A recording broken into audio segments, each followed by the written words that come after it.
Меня зовут Шалятова Алема. Я ученица 1 класса.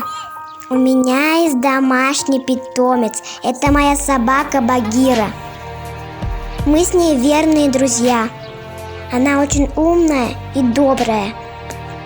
Папа принес ее, когда она была еще щенком. И я назвала ее Багирой. Она понимает меня с полуслова. Она выучила команду «сядь». Когда я говорю «сядь», тогда она меня понимает. У нас с ней очень теплые отношения. Это так здорово, когда у тебя есть друг-собака.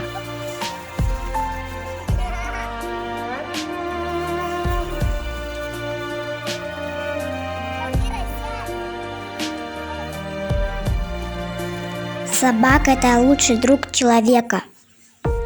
А недавно наша Багира стала мамой. И родила она такого прекрасного щенка.